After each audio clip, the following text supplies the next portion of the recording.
Welcome to Toy Business Unboxed, your gateway to the secrets of the toy industry. Here, Jason Shea, a toy entrepreneur and expert in the field. Every product we develop is really inspired by some of the real life experience that we have with our son. 60% of all toys last year were sold on Amazon, which is incredible. Be passionate about it because it's a road, it's a journey. Like when you have an idea that you think is like gonna somewhat like change the world, make things better, I'd say go for it. We'll guide you through the enchanting world of toy design, marketing, and manufacturing. Now let the unboxing begin. Welcome back to another episode of Toy Business Unboxed. Today we have our guest, Colton, a co-founder of Kinson Key Games and one of the creative minds behind Galactic Cruise, a board game that have raised over $800,000 on Kickstarter.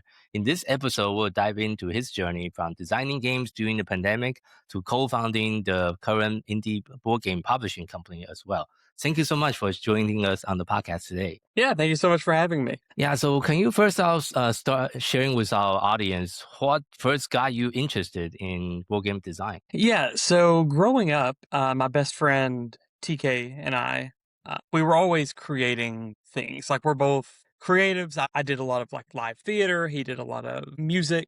And so we were always like creating and expressing in different ways. And games were just kind of a part of that. So growing up, we would play games. We would try to design our own, as I feel like a lot of kids do. But it's kind of something that we kept coming back to. So, we did it as kids. We did it as teenagers, as kind of young adults.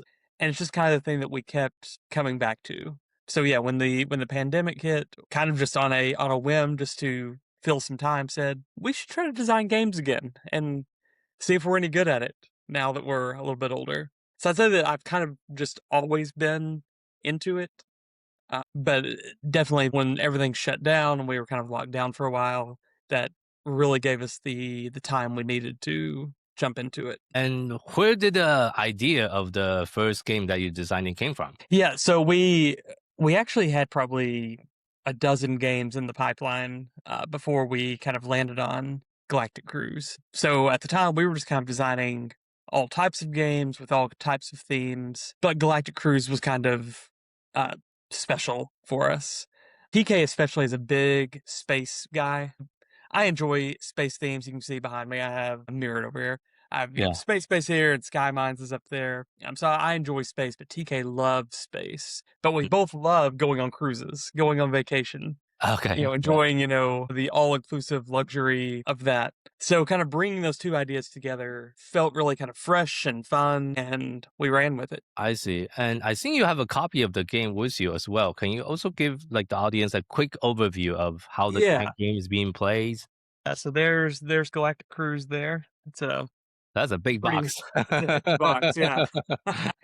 So kind of at its heart, Galactic Cruise is a worker placement game. It plays 1 to 4 players, about 90 to 150 minutes. And sort of the core loop of the game is you are a high-level supervisor of the company Galactic Cruise. So your job is to build and launch ships to take people on space vacations. So to do that, you'll be acquiring blueprints. You'll be building those blueprints into ships. You can get new ships in your fleet that all have different forms of scoring on them. You'll be scheduling cruises. You'll be advertising to guests to get them onto your ships, and then you will eventually launch the ship. And when you launch, one of your workers becomes a pilot of the ship. So for the next several rounds, they'll be gone as they're kind of tracking the progress of the trip. And then outside of that, you're kind of building up the company itself. You're inventing new technologies everyone can use, kind of making the board function more efficiently. That's kind of the game in a nutshell. It's got lots of moving parts. It's kind of multi-layered, but kind of the core of the game is the theme there of building those ships and then launching them. How long is the typical gameplay? We always tell people if it's your first game, you're probably looking at an hour per player. So a 4-player game can run, 4 hours your first time. Oh, wow. Okay. And that's mainly having to kind of learn the game and then check the rules and agonize over, should I do this or should I do that? Once you know the game, though, it's closer to 30, 40 minutes per player. So like when kind of our little core group gets together to play it, we can do a 4-player game in 2 hours, 2.5 hours, because we know the game so well. I see. And I know you had a lot of success on Kickstarter. What was your experience when you run that particular Kickstarter? How would you say that you did differently to contribute to the success? So I would say, one, we really took our time. We did not rush into running a Kickstarter. We did not hit that launch button until we felt we were ready. So we did a ton of marketing leading up to the launch. It was north of 13,000 people following the project before we launched. We had okay. I see. over 10,000 people on our monthly newsletter list. To every convention we could afford to go to. We hired one of the best artists in the industry, Tool, to do the artwork for the game. But all of that took time and money and energy and resources. I think what happens to a lot of people is they do all of that to about the 70% mark or the 80% mark. They say, oh yeah, I'm doing some marketing. I have some people following my Kickstarter page. I hired a pretty good artist to do this. So I think a lot of the success just came from us doing 100% of the stuff. How many months do you say it took you to get ready before you launch? We started designing the game in May of 2021. We launched it in March of 2024. So It's like a few years. It was almost a 3-year years on the design period side. of like. How about on the marketing side? How early do you start preparing for the marketing aspect? So we started doing paid marketing, like Facebook ads and Instagram, and getting different content creators to make content. That was all about 3 months before we launched. We started the organic marketing way before that. Oh, okay. Like I said, we were posting about it. We, had a dedicated Facebook group for the game. We were going to, like I said, every convention we could get to, starting with, let's say we went to some local conventions, and then, starting in 2023, we were at Origins, we were at Gen Con, we were PAX Unplugged. We hit all of those again last year, as it was kind of like post Kickstarter, to kind of get the, the post Kickstarter buzz for it, because we were doing pre-orders and late pledges by then. We were very present beforehand, and then kind of very aggressive on ads leading up to the Kickstarter launch last year. And did you already finish fulfilling all the orders for the Kickstarter campaign already? Yes. Yep. Yeah. I see. Kickstarters were fulfilled. We were in retail. We did pre-orders and direct sales, and are now virtually sold out of everything. Though we do have a new shipment of stuff coming in probably next month, or maybe September. It should be here, and then we'll be doing another print run early next year. So we're definitely keeping stock in stock as fast as we can. I see. Well, that's a good problem to have. Absolutely, yeah. I see. What would you say has been some of the biggest challenge to launch this publishing companies? One of the biggest challenges, I think, it just comes back to time and money, because everything takes time and everything costs money. The less of one that you have, the more of the other you have to have. So keeping the game kind of fresh in people's minds means that we have to take it places. We have to make sure it's either with us at a convention, or, we are sending copies out to conventions we can't make it to. You have to pay graphic designers, you have to pay artists, you have to pay marketing people. You have to also carve time out of your day to talk with those people about what it is that you want. A very small bit of it is actually game design, and a lot of it is the actual business of it. Having meetings and doing interviews and coordinating with content creators. And so I would say, like, the most challenging thing is just, budgeting your time, and also budgeting your actual funds so that you can survive another month, another year. You hear, in board gaming, profit margins are virtually non-existent. That's not necessarily true, though. It's like, we're doing this full time, but it's because we regularly look at, how much money do we have coming in? How much money do we have coming out? You just have to budget those things. I would say maybe kind of secondary to that, just a challenging thing is when your game kind of blows up like ours did. I think people have a tendency to stop thinking of you as like an indie designer or just like a regular person, and they're like, oh, these big companies. It's like, we're not a big company. I'm working out of a corner of my house here. Yeah. Like we have very kind of normal lives, and these people are like, these companies are out to get us. It's like, we are not out to get you. I think they just assume you are a big company because you raised 800,000 on the campaign, but they didn't realize. Exactly. Yeah, we're just three normal guys who Yeah. live in our houses and work out of them. So most people are wonderful, though. Anytime I think you put something out onto the internet, there's a small contingent of people who are going to show up and be nasty. Most people are wonderful, though. So that's been great, though. So we kind of fully announced our next like non-Galactic Cruise product, which is a game called Monoman, the food that grows on water. Okay. It's designed by a designer named Mr. LaPlante, who is a member of the Ojibwe, a Native American tribe. He lives up in Minnesota. And it's a game all about kind of the harvesting and processing of monoman, which is the wild rice that grows up there. It's a very, very thematic Euro-style game that is, one, just really fun to play. Like when we played it, we were really blown away by how fun it was. But we were really blown away with how kind of culturally rich it is. Because this is a game that he designed not only to make a fun game, but also to kind of honor the culture that he's a part of. So we were really excited when we were able to sign that. We also have 2 more games we've not really announced. But if you get our newsletter, you go on our website. We have one called Codename Haven and one called Codename Excursions. Okay. We're not announcing the actual titles of yet. I see. But those are both from very well-known designers in the board gaming space. So we're really excited to announce those as they get a little closer. I see. What are the launch date for the other, I guess, 3 additional products you just mentioned? Yeah, so I'll back up a little bit and say that we are launching an expansion and reprint campaign for Galactic Cruise on September 9th of this year. The campaign for Monoman will probably be around August or September of next year. That's very soft and is in no way like an official announcement. But we would love to launch it around then just because in real life, that's about when the monoman harvesting actually happens in North America when they actually harvest it. So I thought it would be cool to launch a Kickstarter for this game at the same time the real thing is happening. I see. Okay.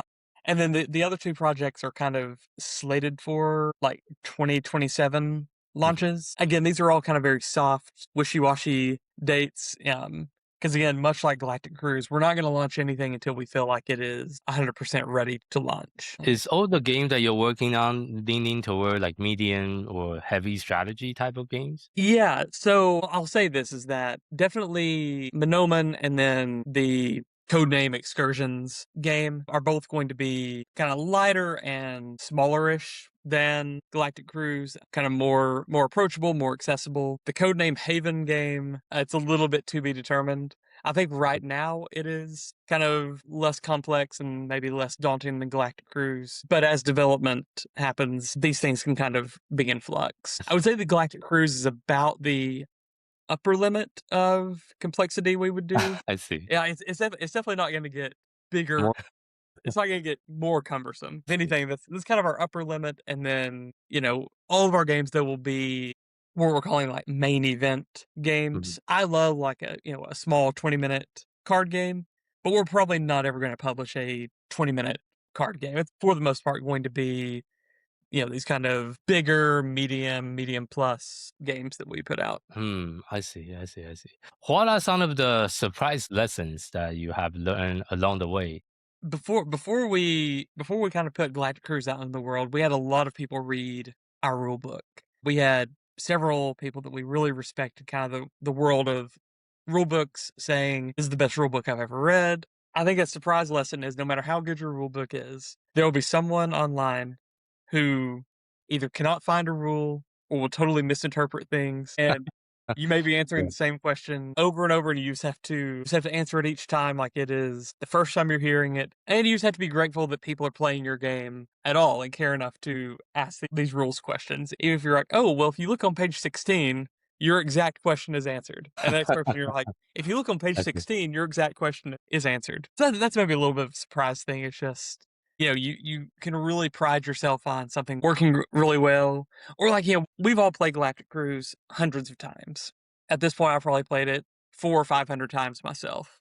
But someone will play the game once or twice and be like, yeah, I think this thing is broken in the game. Or yeah, I think the system is broken. This card is overpowered. You just have to kind of it's one of those things you just kind of have to roll with. And at some Mm, point, your community does that work for you.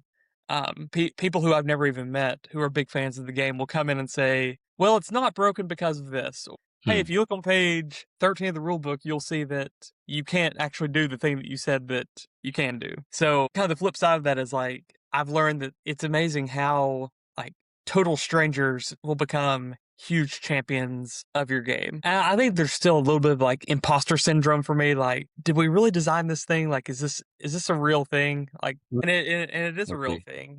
It's now in the top 500 games on Board Game Geek, which is Mhm. just astounding to us. So we've been really, really pleased with the response we've gotten. It's been just very kind of deeply, deeply moving to see the response the game's gotten. So yeah, Mm.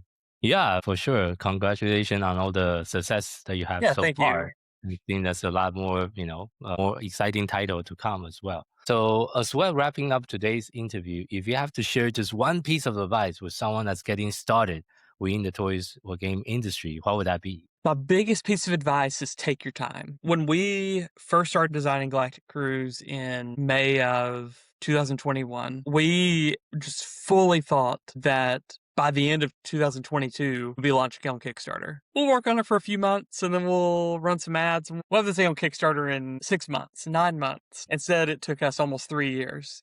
And I'm so glad that it did because our funding goal on Kickstarter when we launched it was $50,000. I think if we had worked on the game for a few months, kind of pooled our money together and ran a few ads and launched it with a $50,000 funding goal, maybe it would have funded like at the Mm, very last minute, but there's a much better chance it would have not funded at all. It would have been out all of that time, out all of that money. mm, Instead, we took our time. We just played the game to death, tweaking little tiny rules. We showed it to everybody. We at least acknowledged everyone's advice and feedback. Even if we didn't necessarily take it, you can glean something from everything. We brought on a third business partner who ended up being just a really pivotal part of the development and co-design process. We took our time doing all these things, and when we launched the Kickstarter, we reached our funding goal in 4 minutes. And mhm. then by the end of the first 24 hours, I think we were above $300,000 funded. Nice. Um, Okay. so Yeah. it, Mhm. it's one of those things like at the time when we kept postponing this potential launch date, like it hurt at the time to be like, but well, if we don't launch it till then, it won't deliver till this point. Well, if we push it out further, it won't deliver. Absolutely worth it. Do not rush, especially your first project. Because Galactic Cruise was so successful, we were all able to quit our day jobs and now we do Kinson Key Games full time, which Mhm. means that we now we can fast track things. We signed Minoman late last year. We'll probably be on Kickstarter mid to late next year. So, Mm, it's a slightly, smaller timeline because one, there was at least an initial design there. We've done a lot of development work on it, but also it's like we were able to devote more time to it. So if you take your time earlier, you can almost make up that time later. So that's my biggest piece of advice is take your time and surround yourself with people who are better than you. mm, mhm, Of the three of us, I am by far the worst at graphic design. The other two guys are actually pretty good at graphic design, mhm. but we don't do our own graphic design. Yeah. We hire graphic designers. We hire artists.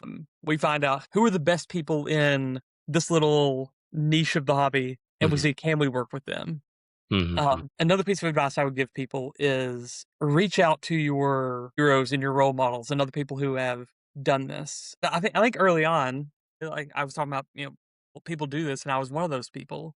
I just assumed that these big smash hit games were designed by these celebrities and put out by these mega corporations. It's like, no, your favorite publisher probably works out of a little corner of their home like I do. These rock star designers are probably leading middle class lives somewhere, and they're all very deeply human people. So if you have a favorite designer, a favorite publisher, a favorite kind of person you want to emulate, mhm. just reach out to them. Most people are on Facebook or Instagram or have an email associated with their website. I'm on Board Game Geek all the times.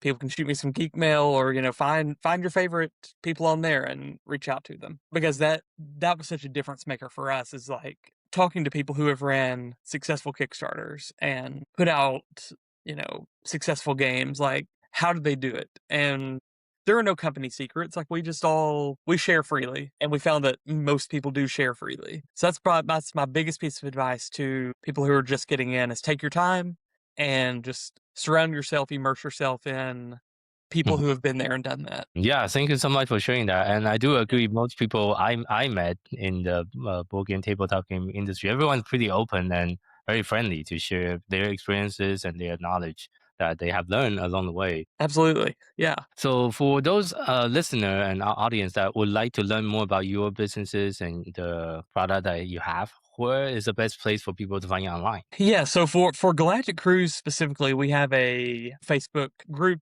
that's dedicated to the game. It's just called Galactic Cruise board game. It's searchable on Facebook. Then Kinson Key Games itself, we have a Facebook page, we have Instagram, we have a pretty thriving Discord community. And joining us on Discord is the best way to see what we're working on that we're not fully announcing yet, right? Because that's where we do all of our playtesting, all of our playtest results. That's where we have discussions about things that are going on. You can also find us online at kinsonkeygames.com. It's just KINSONKEYGAMES.com. So you can find us there. We have a TikTok account that we don't always use, but we're on TikTok. And then I personally am on Board Game Geek all the time. So if you're a person out there who has played Galactic Cruise and you have a question and you post it on Board Game Geek, there's a good chance that I will be on there within a few minutes to answer it. Are you just checking the forum on Board Game Geek? Yes, I'm subscribed to, I think, every forum that pops up on Galactic Cruise. I see. Got it. Thank you so much. Yeah, so we're kind of all over the place. So whatever social media is your favorite, we're probably there and posting. So we are easy to find. I see. Thank you so much. We'll make sure we put that in the show note. And thank you so much for your time today, sharing your story and your journey so far. Yeah, absolutely. Thanks so much for having me. This has been great. Yeah, thank you as well. And thank you for our audience for tuning in to this episode of Toy Business Unboxed podcast. We hope you have enjoyed today's conversation and find it insightful and inspiring. If you like what you have heard, be sure to subscribe to our podcast on your favorite platform so you never miss an episode. We really appreciate your support and would love it if you can leave us a review and share the podcast with your friend and colleague. For more resource, tips, and the latest update within the toys and game industry, visit our website at toy-launch.com. Join the conversation and connect with us on social media using hashtag ToyBusinessUnboxed. We'd love to hear your feedback and suggestions for future episodes. Until next time, keep innovating, keep creating, keep bringing joy to toys. This is Jason Shea signing off on the Toy Business Unboxed podcast. We'll see you in the next episode. Thank you so much, everyone.